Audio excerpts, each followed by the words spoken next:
Hello! I'm Michigan State Senator Mallory McMorrow, and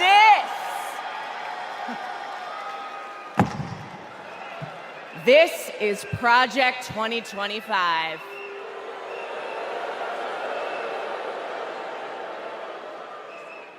Now, over the next 4 nights, you are going to hear a lot about what is in this 900-page document. Why? Because this is the Republican blueprint for a second Trump term. That's right. They went ahead and wrote down all the extreme things that Donald Trump wants to do in the next 4 years. And then they just tweeted it out, putting it out on the internet for everybody to read. So, we read it. And whatever you think it might be, it is so much worse.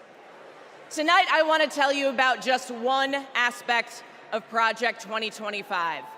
Its plan to turn Donald Trump into a dictator.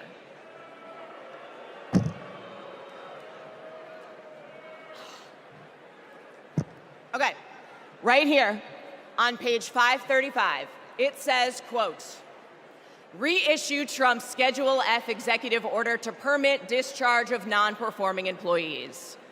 Now that doesn't sound that scary, right? But here's what it actually means in plain English.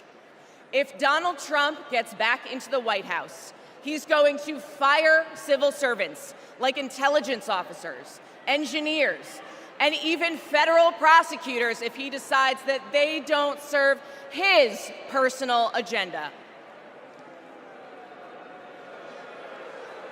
They're talking about replacing the entire federal government with an army of loyalists who answer only to Donald Trump. I know. All right, then. Okay. Page 873. It says, quote, conservatives have long believed in either ending law enforcement activities of independent agencies or ending their independent status. Again, that sounds pretty boring. But what it means is that under Project 2025, Donald Trump would be able to weaponize the Department of Justice to go after his political opponents. He could even turn the FBI into his own personal police force. The weight of McMorrow's words hangs heavy with irony, especially against the backdrop of recent political storms. As the nation grapples with the unsettling reality that the Justice Department might have been wielded as a weapon against Donald Trump, the hypocrisy in McMorrow's warning cannot be ignored. For those who cherish conservative principles, consistency, integrity, fairness, this is not just a matter of political disagreement. It's a profound betrayal. The very idea that Donald Trump could exploit the Justice Department strikes a nerve, not because it's far-fetched, but because it echoes fears that have already gripped the nation. The rule of law is not a tool to be twisted for political gain. It's the bedrock of our democracy, the shield that should protect us all, regardless of party lines. When institutions meant to uphold justice are tainted by political agendas, trust is shattered, and the fabric of our society begins to fray. We must fiercely guard these pillars of democracy, for once they fall, the damage may be irreversible. That is not how it works in America. That's how it works in dictatorships. And that's exactly what Donald Trump and his MAGA minions have in mind. An expansion of presidential powers like no president has ever had or should ever have. Now, by the way, if you're asking if any of this is even legal, well, remember, thanks to Donald Trump's hand-picked Supreme Court, he's now completely immune from prosecution, even if he breaks the law. But that's not who we are, because we believe in a government of the people, by the people, and for the people. Not the government of Donald Trump, by Donald Trump, and for Donald Trump.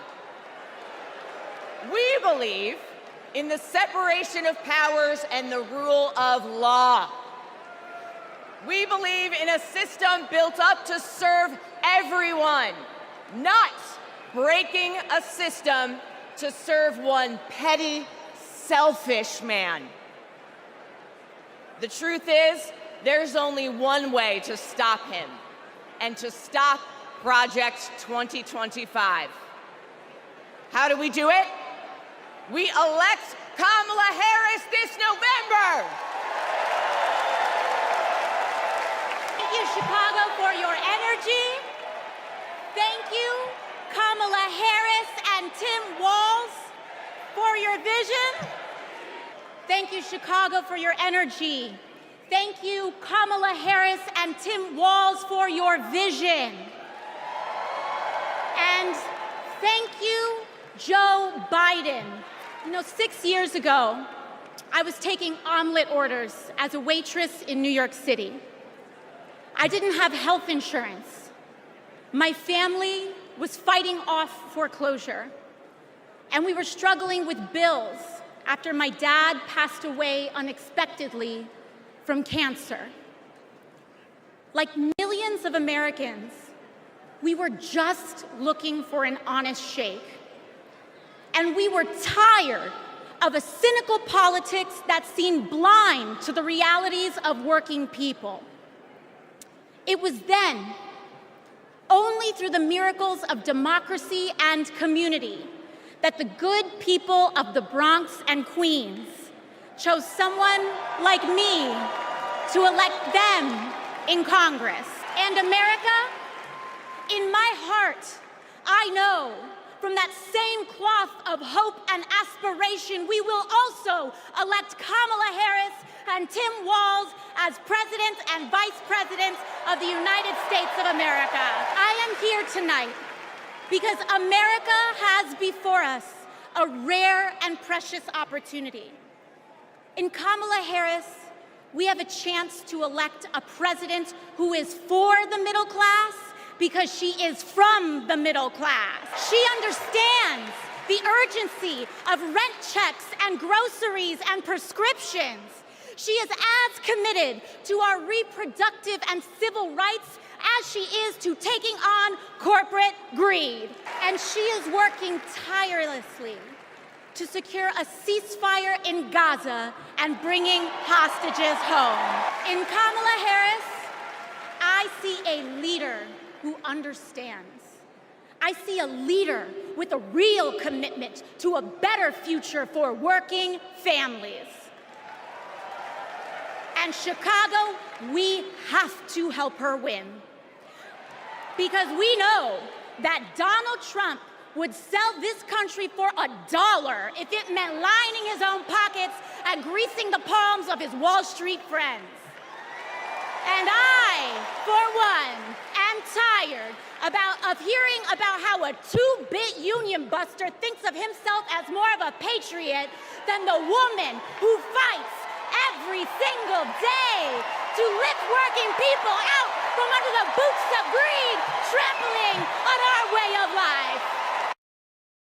In the fierce battle over what it means to love and lead this country, AOC and her critics paint starkly different pictures.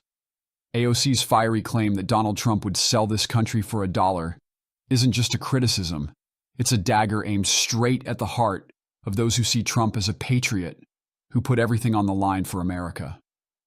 For them, her words cut deep, feeling like a betrayal of the sacrifices they believe Trump made, even when he was willing to face a metaphorical bullet for the nation.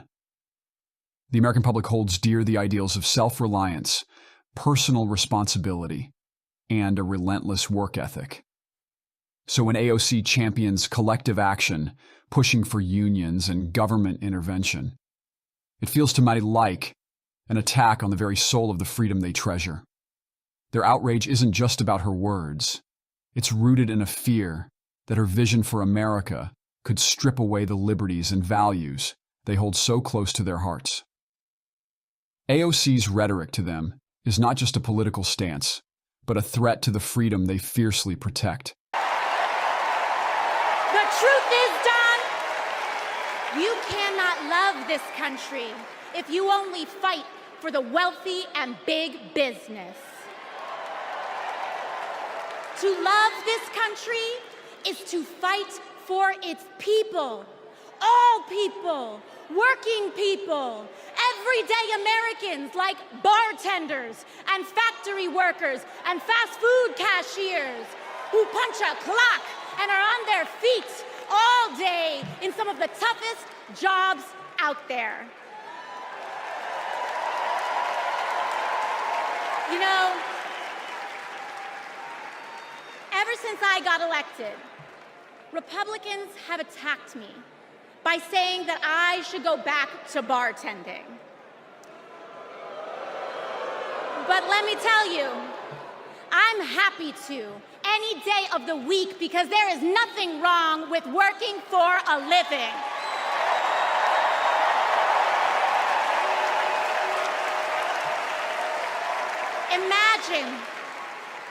Imagine having leaders in the White House who understand that. Leaders like Kamala and Tim. But Chicago, just because the choice is clear to us does not mean that the path will be easy. Over the next 78 days, we will have to pour every ounce, every minute, every moment into making history on November 5th. But we cannot send Kamala and Tim to the White House alone. Together, we must also elect strong Democratic majorities in the House and in the Senate so that we can deliver on an ambitious agenda for the people. Because if you are a working parent trying to afford rent and childcare, Kamala is for you. If you are a senior who had to go back to work because your retirement didn't stretch far enough, Kamala is for you. If you're an immigrant family just starting your American story, Kamala is for you. America, when we knock on our neighbor's door, organize our communities, and elect Kamala Harris to the presidency on November 5th, we will send a loud message that the people of this nation will not go back. We choose a new path and open the door to a new day, one that is for the people and by the people. Thank you. Thank you very much. God bless. God bless you all. Thank you all so much.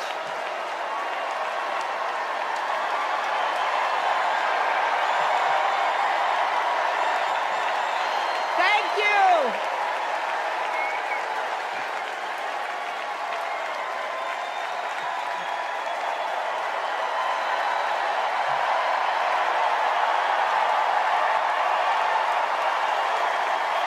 Thank you, my fellow Democrats. Thank you, my fellow Americans.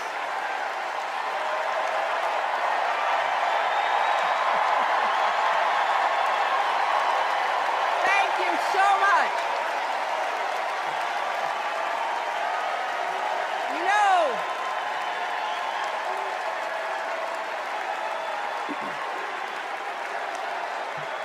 thank you all.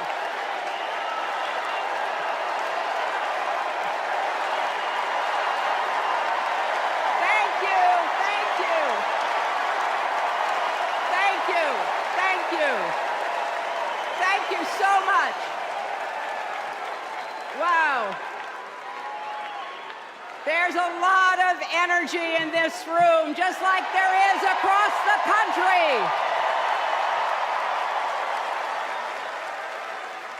Something something is happening in America. You can feel it. Something we've worked for and dreamed of for a long time. First, though, let's salute President Biden.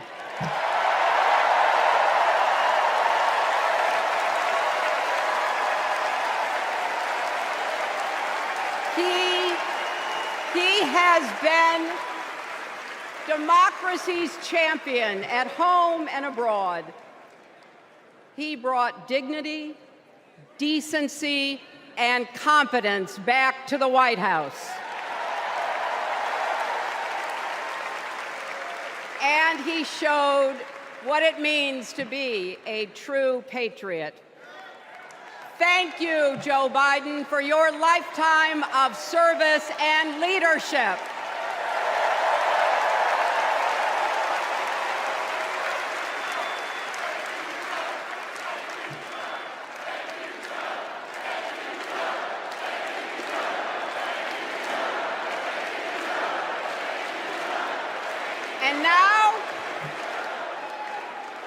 And now we are writing a new chapter in America's story. You know, my mother Dorothy was born right here in Chicago before women had the right to vote. That changed 104 years ago yesterday. Think about it. Tennessee became the final state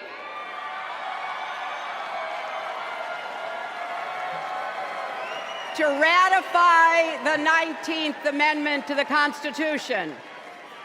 The state legislature was deadlocked until one lawmaker's mother, a widow who read 3 newspapers a day, sent a letter to her son. "No more delays," she wrote. "Give us the vote." And since that day, every generation has carried the torch forward. In 1972, a fearless black congresswoman named Shirley Chisholm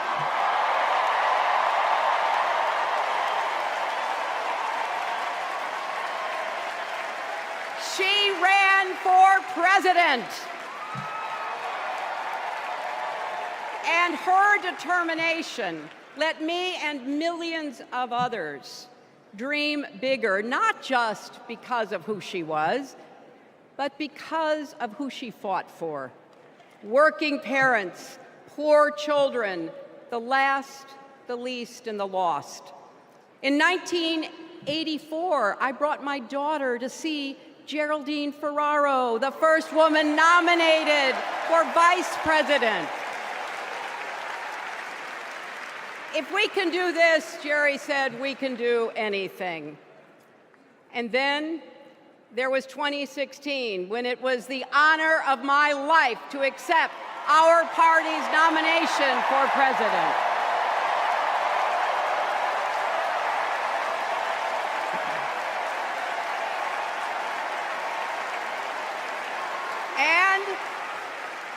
And nearly 66 million Americans voted for a future where there are no ceilings on our dreams.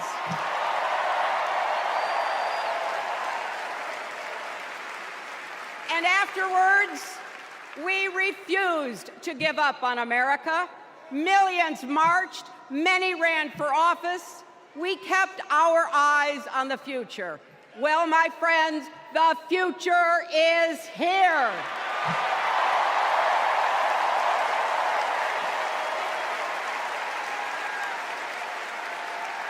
I wish my mother and Kamala's mother could see us. They would say, keep going. Shirley and Jerry would say, keep going.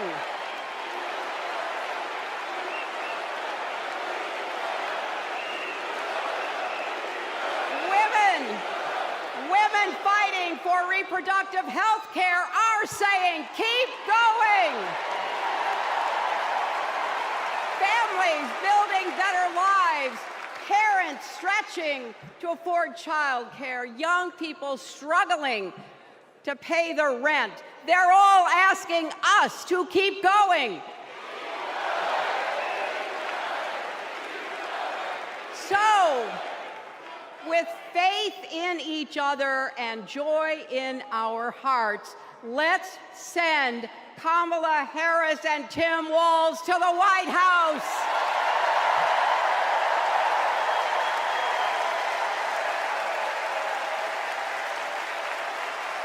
You know, the story of my life and the history of our country is that progress is possible, but not guaranteed. We have to fight for it and never, ever give up. There is always a choice. Do we push forward or pull back? Come together as we the people, or split into us versus them? That's the choice we face in this election. Kamala has the character, experience, and vision to lead us forward.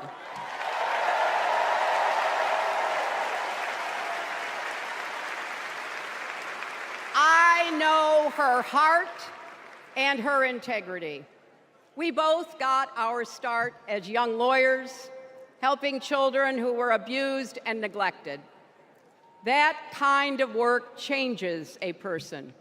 Those kids stay with you. Kamala carries with her the hopes of every child she protected, every family she helped, every community she served.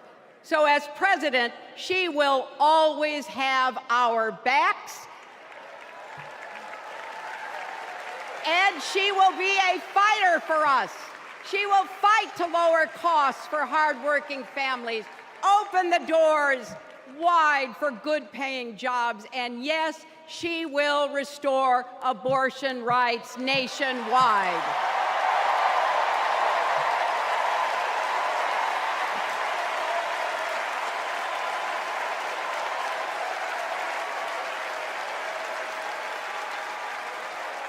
As a prosecutor, Kamala locked up murderers and drug traffickers.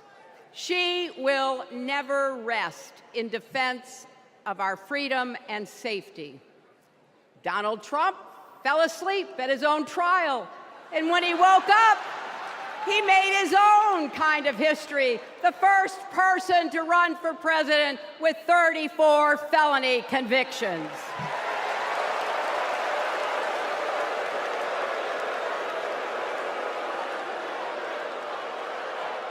As Vice President, Kamala sat in the Situation Room.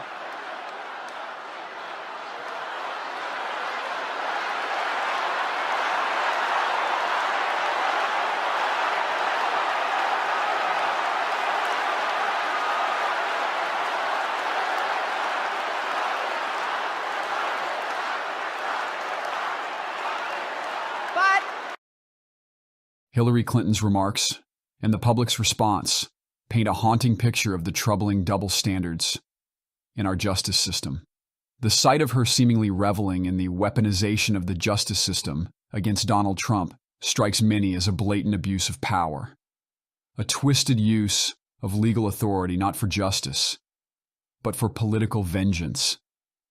This starkly contrasts with the conservative principle of fairness, shaking the very foundation of our democratic ideals. The chilling chants of lock 'em up echo through the public, feeling less like a call for justice and more like a biased rallying cry against Donald Trump. It stirs deep fears of a system rigged against him, especially when so many believe Hillary Clinton was never held accountable for her own alleged wrongdoings. This perception of political persecution only deepens the sense of injustice, fueling a growing distrust in a political system that seems to fail the people it should serve. We also know, as Vice President, Kamala sat in the Situation Room and stood for America's values. I know what it takes, and I can tell you, as Commander-in-Chief, Kamala won't disrespect our military and our veterans.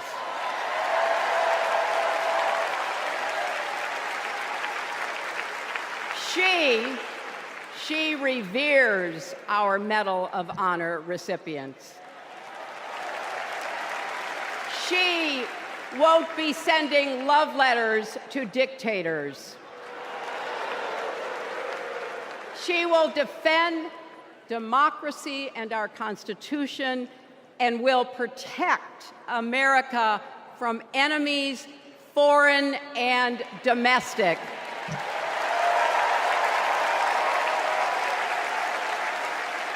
Think about it. The Constitution says the president's job is to take care that the laws be faithfully executed. Those are the words of our founders. Take care. Just look at the candidates. Kamala cares about kids and families, cares about America. Donald only cares about himself. On her first day in court, Kamala said 5 words that still guide her. Kamala Harris, for the people. That is something that Donald Trump will never understand. So it is no surprise, is it, that he is lying about Kamala's record. He's mocking her name and her laugh. Sounds familiar. But we have him on the run now.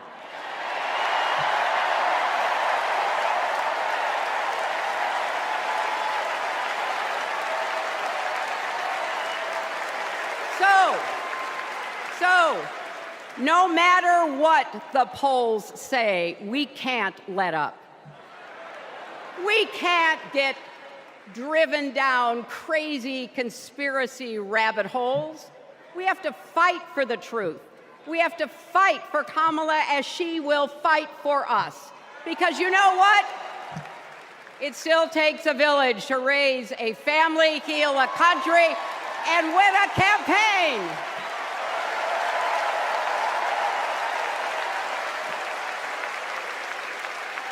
And America needs every one of us, our energy, our talents, our dreams. We're not just electing a president, we're uplifting our nation. We're opening the promise of America wide enough for everyone. Together, we've put a lot of cracks in the highest, hardest glass ceiling. And tonight, so close to breaking through once and for all, I want to tell you what I see through all those cracks and why it matters for each and every one of us. What do I see? I see freedom. I see the freedom to make our own decisions about our health, our lives, our loves, our families.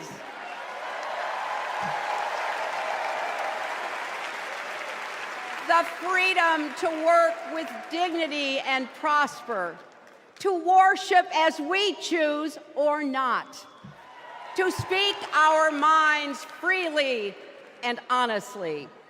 I see freedom from fear and intimidation, from violence and injustice, from chaos and corruption. I see the freedom to look our children in the eye and say, in America, you can go as far as your hard work and talent will take you, and mean it. And you know what? On the other side of that glass ceiling is Kamala Harris raising her hand and taking the oath of office as our 47th President of the United States. My friends, when a barrier falls for one of us, it falls. It falls and clears the way for all of us.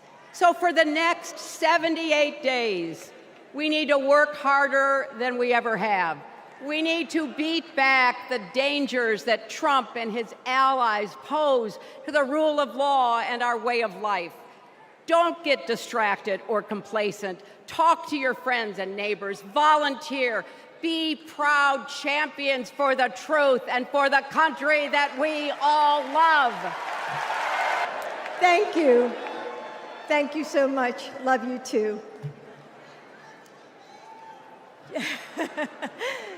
Joe and I have been together for almost 50 years.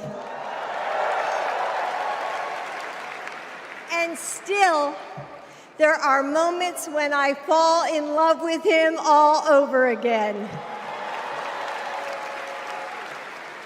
Like when I handed him our baby Ashley for the first time and saw the smile that lit up his face.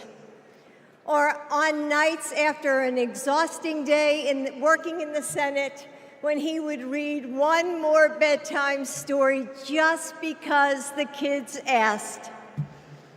When he stops on a rope line because he sees someone grieving who needs to know that everything is going to be all right one day. Or to encourage that child with a stutter to find the confidence she needs. Those moments when I'm reminded of all he's accomplished in the name of something bigger than himself. Receiving the Medal of Freedom with humility.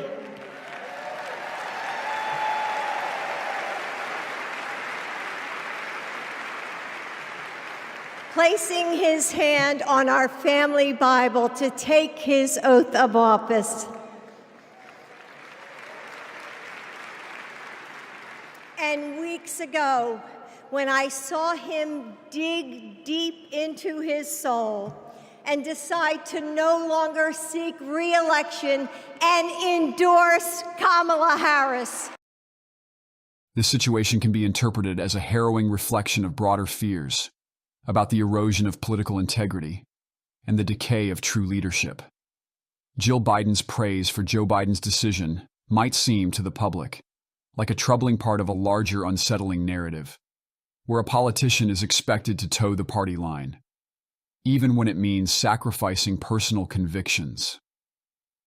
Kamala Harris's smug or hateful criticism in response to this might come across as cold and calculated, driven more by her hunger for power and personal ambition than by a genuine desire to serve the nation.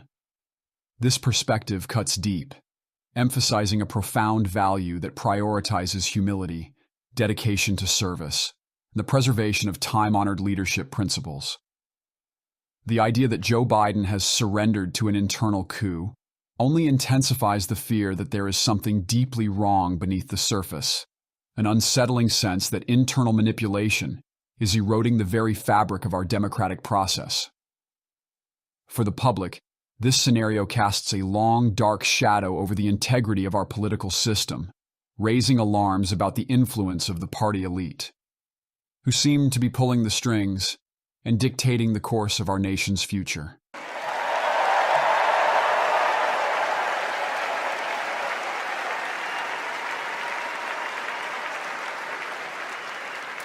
With faith and conviction, Joe knows that our nation's strength doesn't come from intimidation or cruelty.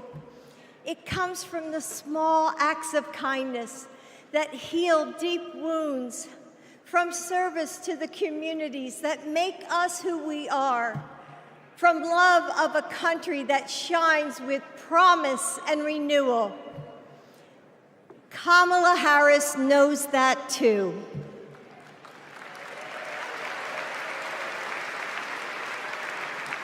Our son, Beau, first worked with Kamala when he was Attorney General of Delaware.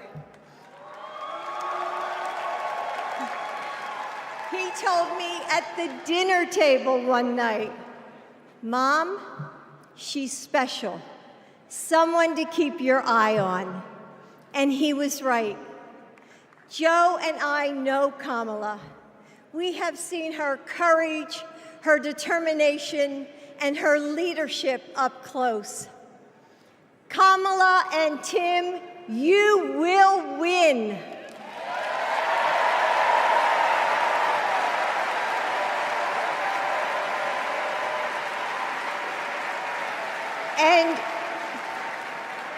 And you are inspiring a new generation.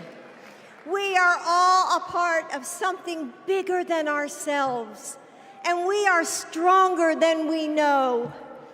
The future of our country is in the hands of those in this room and all of you watching at home. It's going to take all of us, and we can't afford to lose. With faith in each other, hope for a brighter future, and love for our country, we will fight and we will win together. Thank you. Thank you.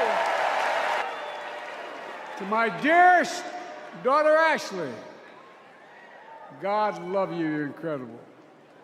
Thank you for that introduction and for being my courageous heart, along with Hunter and our entire family, and especially our rock, Jill.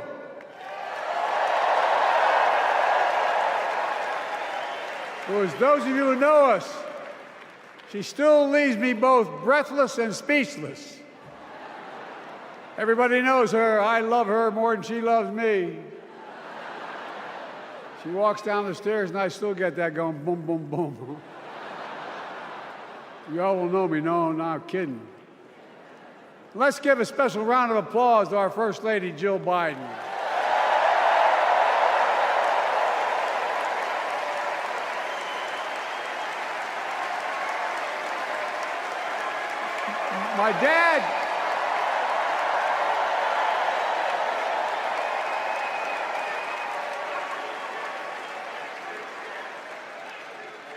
My dad used to have an expression, for real. He'd say, Joey, family is the beginning, the middle, and the end. And I love you all. Folks. And America, I love you.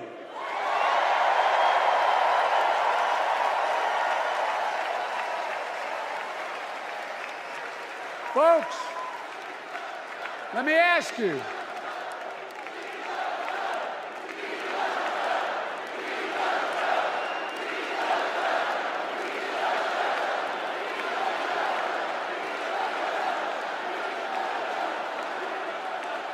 Let me ask you, are you ready to vote for freedom?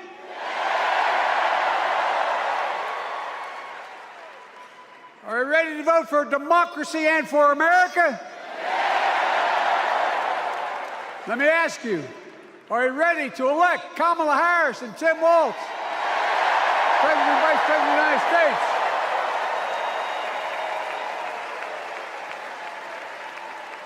My fellow Democrats, my fellow Americans, nearly 4 years ago, in winter, on the steps of the Capitol, on a cold January day, I raised my right hand and I swore an oath to you and to God to preserve, protect, and defend the Constitution and to faithfully execute the office of the President of the United States. In front of me was a city surrounded by the National Guard. Behind me, a Capitol that 2 weeks before had been overrun by a violent mob.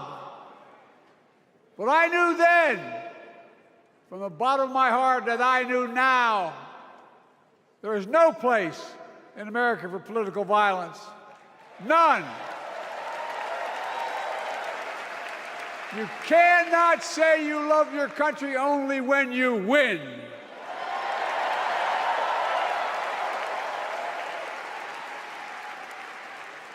In that moment, I wasn't looking to the past.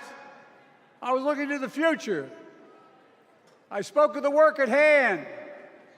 The moment we had to meet, it was, as I told you then, a winter of peril and possibility.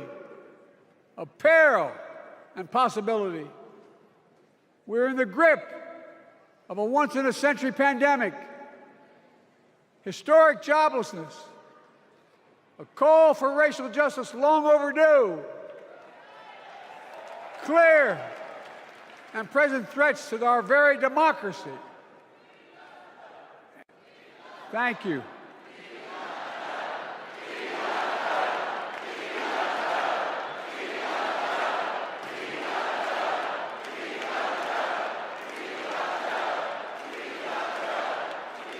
And yet I believed then, and I believe now, that progress was and is possible. Justice is achievable, and our best days are not behind us, they're before us.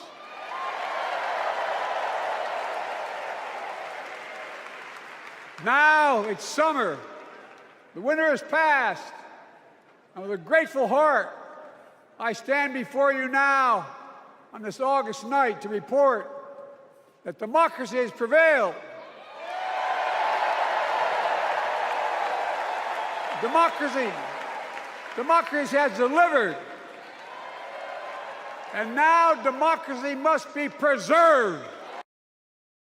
Joe Biden's remarks are seen by some as a desperate attempt to soothe the public, to convince them that democracy still stands strong, even as the ground beneath it shakes with political turmoil. But for many, the skepticism runs deep. The whispers that Biden was forced out by his own party have fanned the flames of distrust, making it hard for some to believe in the very foundation of democracy. The idea that democracy has prevailed rings hollow to those who see the nomination process as a sham, a betrayal of the democratic ideals they hold dear. Critics argue that Biden's anger, so palpable in his tone, is more than just frustration. It's a cry for control in a world that feels increasingly out of his grasp. To them, his anger seems less about the issues and more about masking the vulnerability and anxiety that come with the weight of his political position. In their eyes, it's not just anger, it's a shield, a way to hide the fear of losing his grip on power.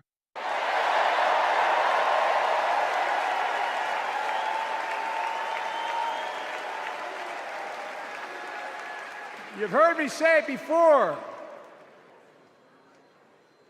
We're facing an inflection point. One of those rare moments in history when the decisions we make now will determine the fate of our nation and the world for decades to come. That's not hyperbole, I mean it literally. We're in a battle for the very soul of America. I ran for president in 2020 because of what I saw in Charlottesville in August of 2017. Extremists coming out of the woods, carrying torches, their veins bulging from their necks, carrying Nazi swastikas, and chanting the same exact anti-Semitic bile that was heard in Germany in the early 30s. Neo-Nazis, white supremacists, and the Ku Klux Klan, so emboldened by a president then in the White House that they saw as an ally. They didn't even bother to wear their hoods. Hate was on the march in America. Old ghosts in new garments, stirring up the oldest divisions, stoking the oldest fears, giving oxygen to the oldest forces that they long sought to tear apart America. In the process, a young woman was killed. When I contacted her mother, I asked about what happened. She told me.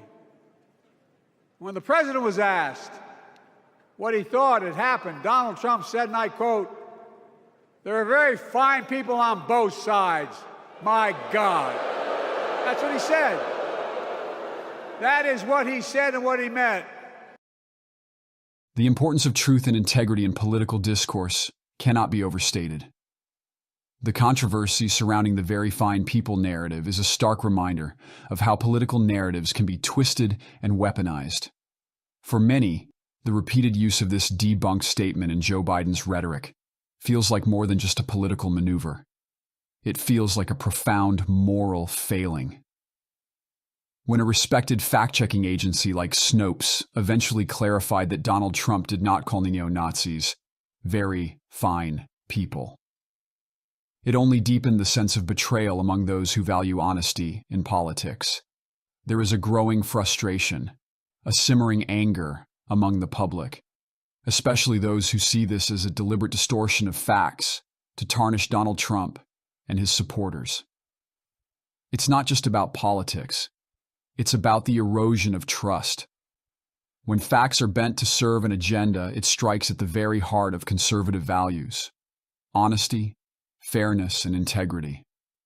This manipulation of truth feels like an attack on the principles that so many hold dear, leaving a deep sense of hurt and betrayal in its wake. That's when I realized, had listened to the admonition of my dead son, I could not stay in the sidelines. So I ran.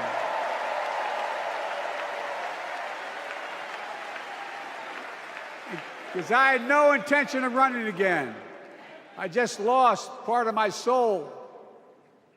But I ran with a deep conviction.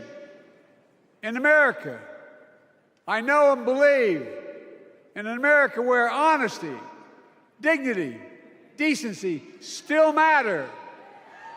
An America where everyone has a fair shot and hate has no safe harbor.